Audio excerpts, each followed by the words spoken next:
आप सभी को जय मसीह की। आज की वीडियो में हम सीखेंगे 5 कदम का नेतृत्व। प्रियो, इससे पहले मैंने ऑलरेडी 2 वीडियो अगुवे के ही टॉपिक पर बनाई हैं। यदि आपने उसे अभी तक नहीं देखा है तो आप मेरे चैनल की प्लेलिस्ट में जाकर उन दोनों वीडियो को जरूर देखें, या फिर इसी वीडियो की एंड स्क्रीन पर भी आपको वह दोनों वीडियो मिल जाएंगी। आप वहां से भी देख सकते हैं ताकि हर एक टॉपिक आपको सही प्रकार से समझ में आए। और हमारे सभी वीडियो की नोटिफिकेशंस को पाने के लिए चैनल को सब्सक्राइब करके बेल आइकन को जरूर दबाएं। चलिए वीडियो शुरू करते हैं। प्रियो, हमारा सबसे पहला प्रश्न है कि क्या नेतृत्व आवश्यक है? और इस प्रश्न को भली भांति समझने के लिए आप बाइबल में इफिसियों की पत्री अध्याय 4 पद 11 से 16 तक जरूर पढ़ें, जहां पर लिखा है, और उसने कितनों को भविष्यद्वक्ता नियुक्त करके, और कितनों को सुसमाचार सुनाने वाले नियुक्त करके, और कितनों को रखवाले और उपदेशक नियुक्त करके दे दिया, जिससे पवित्र लोग सिद्ध हो जाएं और सेवा का काम किया जाए और मसीह की देह उन्नति पाए, जब तक कि हम सब के सब विश्वास और परमेश्वर के पुत्र की पहचान में एक न हो जाएं और एक सिद्ध मनुष्य न बन जाएं और मसीह के पूरे डील डौल तक न बढ़ जाएं, ताकि हम आगे को बालक न रहें, जो मनुष्यों की ठग विद्या और चतुराई से उनके भ्रम की युक्तियों की और उपदेश की हर एक बयार से उछाले और इधर उधर घुमाए जाते हों, वरन प्रेम में सच्चाई से चलते हुए सब बातों में उसमें जो सिर है अर्थात मसीह में बढ़ते जाएं, जिससे सारी देह हर एक जोड़ की सहायता से एक साथ मिलकर और एक साथ गठकर उस प्रभाव के अनुसार जो हर एक भाग के परिमाण से उसमें होता है, अपने आप को बढ़ाती है कि वह प्रेम में उन्नति करती जाए। अब हमारा जो प्रश्न है कि क्या नेतृत्व आवश्यक है, इसे कुछ पॉइंट्स के माध्यम से समझेंगे। प्रियो, सबसे पहली बात, नेतृत्व ईश्वर प्रदत्त विषय है। दूसरा, अगुवा वह होता है जिसे परमेश्वर के प्रतिनिधि के रूप में परमेश्वर का कार्य करने के लिए चुना जाता है। तीसरा, परमेश्वर के लोगों को विकसित करने और सुसमाचार के कार्य के लिए परमेश्वर के लोगों को तैयार करने के लिए नेतृत्व आवश्यक है। चौथा, जो व्यक्ति दूसरों की सहायता करता है और उनसे कार्य करवाता है उसे प्रबंधक कहते हैं। पांचवा है, दूसरों को बेहतर करने के लिए प्रेरित करने वाला। प्रियो, अभी तक हमने जाना कि क्या नेतृत्व आवश्यक है, और अब हम 5 कदम का नेतृत्व को सीखेंगे।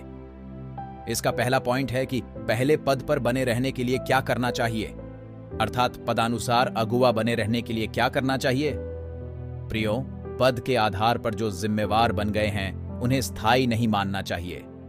उन्हें यह पता होना चाहिए कि उनका क्या काम है और किस काम को किस तरीके से करना है, और उन्हें उस मंडली के बारे में अच्छी तरह से पता होना चाहिए जिसके लिए वह काम कर रहे हैं, और आंदोलन के इतिहास और मिशन को और दूसरों के साथ काम करने का तरीका जानना चाहिए। उन्हें अपनी जिम्मेदारी का एहसास निरंतर करते रहना चाहिए। वह उन्हें अपेक्षा से अधिक कार्य करना चाहिए और कार्य विस्तार के लिए नए विचार देने चाहिए। इसका दूसरा पॉइंट है संबंधपरक नेतृत्व। प्रियो, यह बहुत जरूरी बातें हैं कि नेतृत्व दिल से शुरू होता है, दिमाग से नहीं, क्योंकि लोग परवाह नहीं करते हैं कि हम कितना जानते हैं, वह देखते हैं कि हम उनकी कितनी परवाह करते हैं। प्रियो, आप लोगों का नेतृत्व किए बिना उन्हें प्यार कर सकते हैं, लेकिन उन्हें प्यार किए बिना उनका नेतृत्व नहीं कर सकते, क्योंकि यदि स्थिति नेतृत्व का प्रवेश द्वार है तो संबंध नेतृत्व की नींव है। तीसरा पॉइंट, नेतृत्व का तीसरा स्तर उत्पादकता और उपलब्धि है। प्रियो, यह दूसरा चरण है जहां हम रिश्ते के लिए एक साथ आते हैं, लेकिन अगले चरण में वह एक खास मकसद के लिए इकट्ठा होता है, और इस स्थिति में लोग उत्पादन और विकास को बढ़ाने के लिए प्रत्यक्ष रूप से कार्य करना चाह सकते हैं। यह एक ऐसी अवस्था है जहां लोग एक लक्ष्य को ध्यान में रखकर कार्य करते हैं।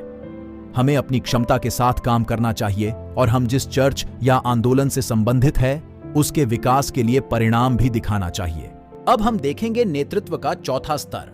लोग यह नहीं आंकते कि कोई व्यक्ति अपने कौशल और ताकत के आधार पर कितना महान अगुवा है। इसके विपरीत वह उस हद तक एक महान अगुवा माना जाएगा जो दूसरों को निर्माण करने और सत्ता बांटने के लिए तैयार है। नेतृत्व का 5वां स्तर, यह नेतृत्व का शिखर है। प्रियो, यह विचार, वचन, कर्म और उद्देश्य में यीशु के समान होने की अवस्था है। प्रियो, नेतृत्व में ऊपर उठने में अधिक दिन लगते हैं।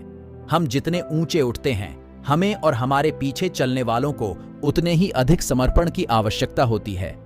और जैसे जैसे हम आगे बढ़ते हैं, दूसरों का नेतृत्व करना आसान हो जाता है, तथा जैसे जैसे हम ऊपर की ओर बढ़ते हैं, वैसे वैसे हमारा काम होता है। मेरे प्रियो, कोई कितना भी ऊपर उठ जाए, नीचे की नींव को नहीं छोड़ना चाहिए। यदि आप लोगों के एक समूह का नेतृत्व कर रहे हैं, तो आप सभी को एक ही स्थिति में नहीं रख सकते। नेतृत्व में प्रभावित होने के लिए हमें खुद को ऐसे लोगों से जोड़ना होगा जो दूसरों को प्रभावित करते हैं। इसलिए मेरे प्रियो, आज आप पता करें कि आप किस स्तर के नेतृत्व पर हैं, क्योंकि यह पता होना बहुत ही आवश्यक है। तो प्रियो, आशा करता हूं कि आपको वीडियो पसंद आई, और यदि वीडियो पसंद आए तो वीडियो को लाइक और शेयर करें। साथ ही हमारे चैनल को भी जरूर सब्सक्राइब करें। धन्यवाद।